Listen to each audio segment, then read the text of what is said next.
So I've been doing test prints for the text that's going to go onto the artwork, and I've got to change my original plans in that I'm going to have to lay down some sort of underbase to make the text stand out. You probably can't even see it, but this is actually the fluorescent green text. You've kind of got a better idea of what it looks like here, where you can see that it's actually coming onto the white. So on the white paper it's legible, but as soon as it goes over to some of the artwork, it just kind of completely loses all of its readability. You almost can't even see it, like here for instance. I've tried a few different colours. This is fluorescent pink, which does work a little bit better, but you can see that there's quite a big difference when you're printing on white as opposed to the actual artwork, which is, like a different mix of blacks and greys. I need to lay down an underbase to mask the artwork, and then I can print on top of that. So this has required a little bit of experimentation.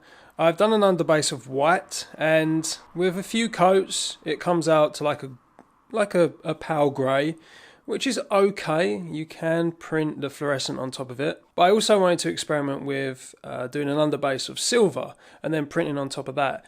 You can see that again, the green really doesn't work too well at all. It's still quite unreadable. And then with the blue and the pink fluorescent, it works okay, but I didn't really like these colours. I didn't really think they went with the artwork. And you can see that the problem that I've got is that still, even with one layer of white and then the silver over the top, you can see that it's still not anywhere near opaque enough to actually mask the artwork, which is kind of what I would like. I would like it to be completely masked. And this is the final step of the tests. So this is with, I think, 3 layers of silver, and it starts to get opaque enough where it is masking out the artwork quite well. I would like to use green, but again, fluorescent green really doesn't work on anything but white, it seems. The pink, again, it's got a nice contrast with the silver, but I didn't really want to use pink. I felt it was just a bit too strong of a contrast. So I've gone with orange. The orange, it does usually work quite well with black, and with the silver. It's good enough that it pops out quite nicely on the silver. So this is going to be the final version that I stick with. We've just finished printing all of the underbase layers. So these are all done now, and we're in the final stages. So what I've done is I've put an underbase of silver, and to make it opaque enough so it covers up the artwork, I've done the print 5 times. So this is 5 layers of silver, one on top of the other, to make it nice and opaque so it would cover everything up. Now, on some of the prints, it has slightly misaligned, so you can see some small misalignment between the silver layers, but for the most part they're pretty much spot on. So I'm really happy with how these have come out. So now we're just in the final step now, which is to print the fluorescent orange text, and then we can go ahead and we can trim them up and we can fold them.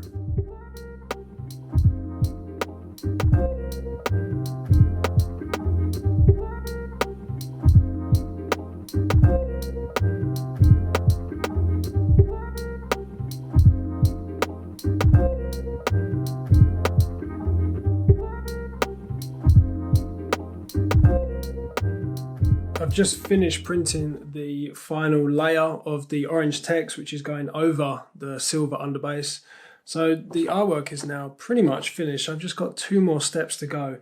That is, first of all, I've got to trim them up, and luckily I've just got a new rotor trimmer, so that's going to make it much quicker, because the last release I was doing by hand with a scalpel and a ruler, and it took me forever to cut it all up. Then once I've got them cut up into their individual covers, I am going to put them through the inkjet printer, and I'm just going to print the back side with the text that goes on the inside of the cassette. I was going to screen print it, but the text is pretty small because I've got quite a lot that I kind of want to say on the back of the cover, and it's down to, I think it's size 7 font. So it's pretty small. I've got like a test print here so you can kind of see what the back is. And there's obviously the front, and it's obviously going to be all folded. But yeah, you kind of get the idea. So I've just got just a little bit of history about the release. I'm going to sign it, and then also I'm going to hand number them. And then I've just got some links to the sites and stuff like that. And then that is it. I can fold them up and they're ready to be sold. Now I've put it up for pre-order already. If you want to check out the release, want to listen to the music, I put a link in the description below. I'm just going to show you some images of the finished cassette now. And that pretty much finishes up this short series on how I make and screen print artwork. Hopefully you've enjoyed it. It's been a real labour of love, this one. I've enjoyed some parts, but there has just been so many kind of testing and tweaking along the way. I've had to tweak my setup, I've moved house. There's some things that I wanted to incorporate into the design, and I didn't quite have the machinery to do it. So I bought a foil press, and then the foil didn't work, so I've had to take that out. Getting the text on the artwork was something that I didn't really think about. I just thought I could maybe print fluorescent over the top of it and it would be okay.